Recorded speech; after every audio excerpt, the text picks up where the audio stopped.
Bismillahirrohmanirrohim. Assalamualaikum warahmatullahi wabarakatuh. Bagaimana kabarnya hari ini? Semoga anak-anak soli dan solihah selalu dalam keadaan sehat agar dapat melaksanakan kegiatan belajar dengan baik. Hari ini kita akan belajar tentang tema B, selalu berhemat energi, subtema 1, muatan pelajaran ilmu pengetahuan sosial. Sebelum belajar, jangan lupa untuk berdoa terlebih dahulu. Energi yang digunakan oleh makhluk hidup berasal dari alam.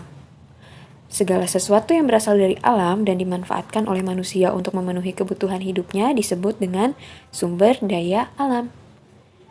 Di Indonesia terdapat banyak sekali sumber daya alam.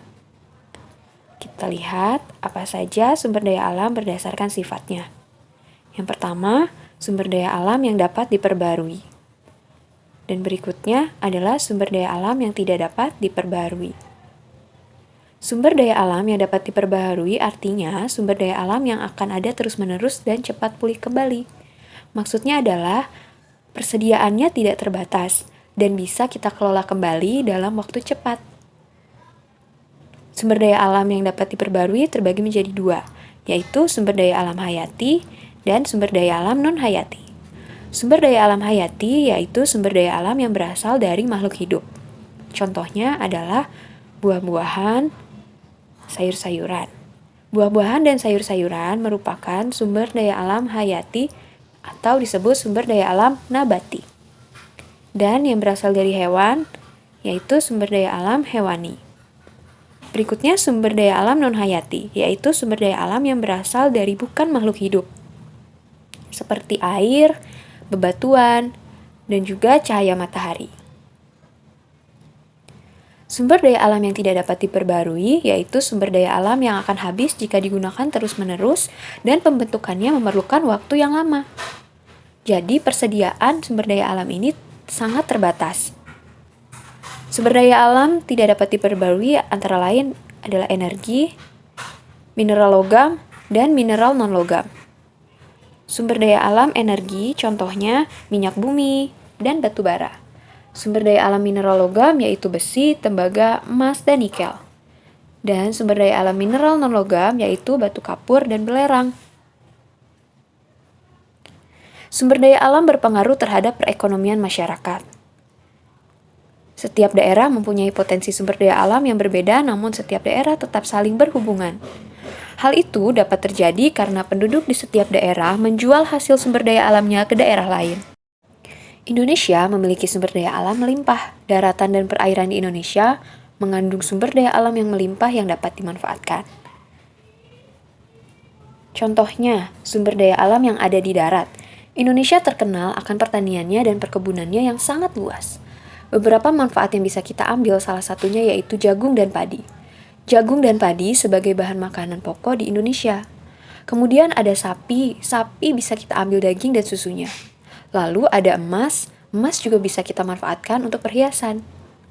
Berikutnya adalah sumber daya alam perairan atau laut yang ada di Indonesia. 2/3 bagian dari Indonesia adalah perairan. Oleh sebab itu, Indonesia disebut dengan negara maritim. Manfaat sumber daya alam laut atau perairan yang pertama adalah perikanan. Perikanan di Indonesia memiliki potensi sumber daya alam yang sangat besar. Yang kedua, ada industri garam. Garam merupakan salah satu bumbu masakan yang dibutuhkan masyarakat Indonesia. Garam dibuat dari penguapan air laut oleh cahaya matahari. Madura sangat dikenal sebagai daerah industri garam terbesar di Indonesia. Di sumber daya laut adalah dari sektor pariwisatanya. Sebagai negara maritim, Indonesia memiliki banyak pantai. Pantai ini sangat indah pemandangannya, sehingga bisa menarik perhatian para wisatawan dari negara kita maupun dari luar negeri.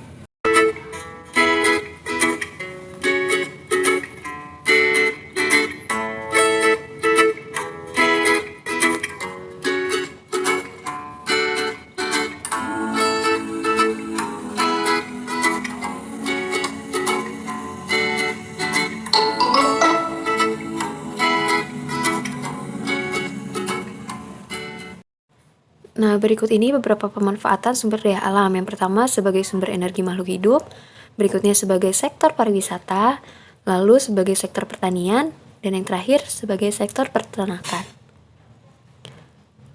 Walaupun Indonesia memiliki sumber daya alam yang melimpah, kita harus menjaga dan memanfaatkannya secara bijaksana.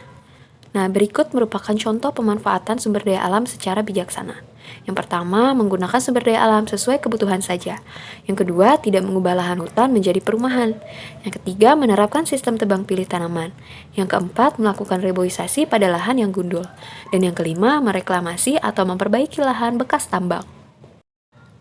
Kita semua berhak memanfaatkan sumber daya alam yang ada, tetapi tidak lupa untuk melaksanakan kewajiban kita menjaga dan merawatnya. Alhamdulillahirrabbilalamin, telah selesai pembelajaran kita hari ini. Semoga dapat bermanfaat untuk anak-anak soli dan solihah. Jangan lupa untuk membaca doa setelah belajar. Wassalamualaikum warahmatullahi wabarakatuh.